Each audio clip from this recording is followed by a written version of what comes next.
Welcome all, this is Jeremy Strike. Another episode of Through the Wire.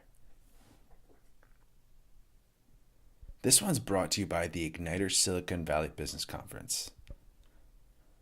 I was lucky enough to attend this year's event at the gorgeous Computer History Museum and was impressed by everything and everyone Ross was able to put together there. It was an eclectic group of people, to say the least, and I look forward to going again next year. Our second sponsor is podsource.org, my company and the publisher of this show.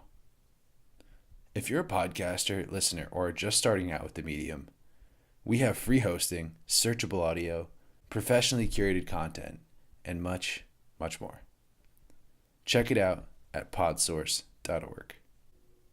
And now for the interview. This is the sneak preview episode for an upcoming longer conversation I have with the venerable Uncle Henry, as he's known around Silicon Valley. As you hear, Henry has dipped his toes into a variety of fields, and his business savvy has led him to be one of the Bay Area's most respected and successful investors. Henry is one of my favorite people, and Venture Capital Week would not be the same without a visit from Uncle H. So I'm including this snippet from the Igniter conference as an hors d'oeuvre for the wine-filled frenzy to come. Please enjoy Henry Wong. I'm here with Henry H. Wong, Silicon Valley extraordinaire, political investor, political advisor. You know, you've been all around the world and you've been in Silicon Valley now for 38 years, no? That's correct, 38 years. Silicon Valley workaholic. So you must love it here. It's the only place to be if you're in tech. If you're in high tech, you might as well do your very best. And this is the place you walk into Silicon Valley, that like this Computer History Museum. It's like a kid walking into a candy store.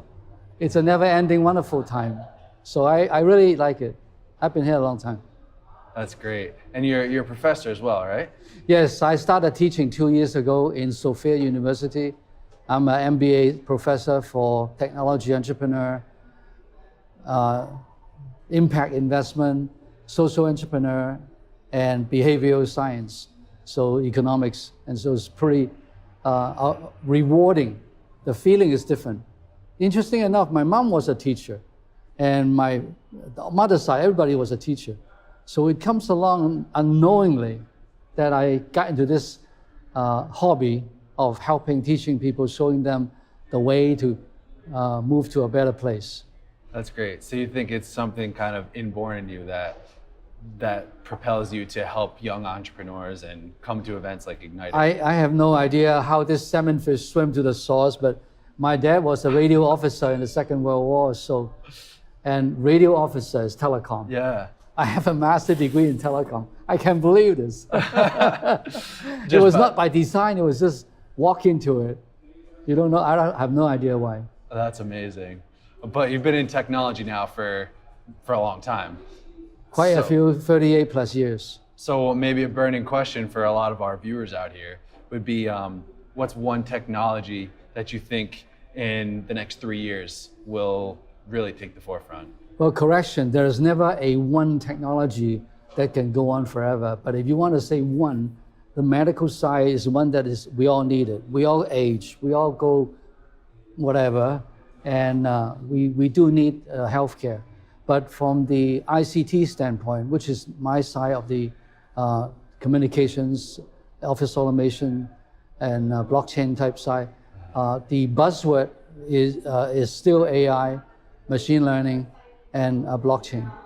I went to quite a few symposiums lately, and they thought, well, maybe blockchain is the hot stuff in, but you have to integrate blockchain with AI in order to form some new applications that you can implement. Without applications, you couldn't be another useful technology. Technology is only useful when somebody have an application for it. No, I think you're right on there.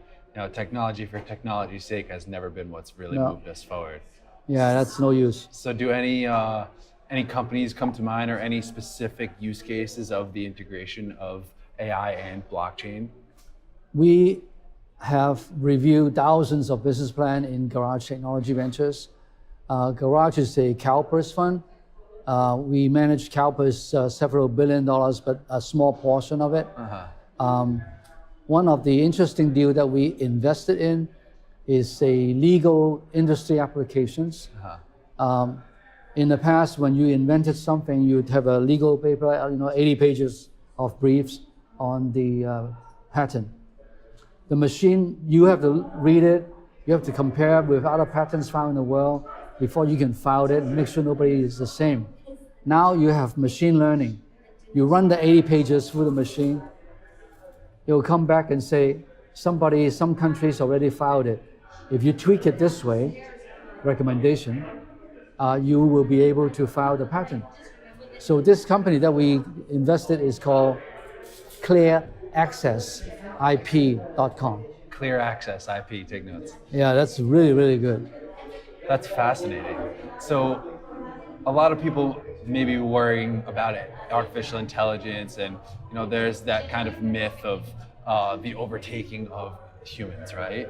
So do you see artificial intelligence as more of something that rides under the hood, that operates in the background and helps us move forward? I think the word artificial intelligence is oversold. It's nothing more than what we had minus 20 years ago, what you call office automation. How you get away from typewriter, dictaphone, all the way to word processing and go forward with voice response. AI is very similar. You utilize the technology to help your office, help your work to be in better shape. Yeah. So it's an overused, over-abused word. Interesting. Yeah, that tends to happen, especially around here too. So what's maybe the worst piece of advice anyone's ever given you? Something you would tell an entrepreneur of today not to do? The only way is say never give up. Never give up. If you believe that you have found something, go for it. Go all out. Yeah. If you are living in Silicon Valley especially, you should go absolutely 200% out. Don't sleep, go do it. This is the place. I'm not Brigham Young who's saying that this is the place in Mormon country, but this is the place. You can get venture capital of all sorts who will be interested in you. You can only put yourself into a pedestal and be the cream de la cream, the best of the best. Because you're in Silicon Valley, you have the attention of the whole universe or the world per se, to look at what you have to offer. If you continue to present and you continue to get rejection, then you continue to improve and find out why. You will find the truth one day. If there's a pain point that you can identify, there's a business. Excellent, Henry. Appreciate it. My pleasure. To meet you. Cheers. Thank you for inviting me. Conference. Henry H. Wong, Jeremy Strike from PodSource. Thank you.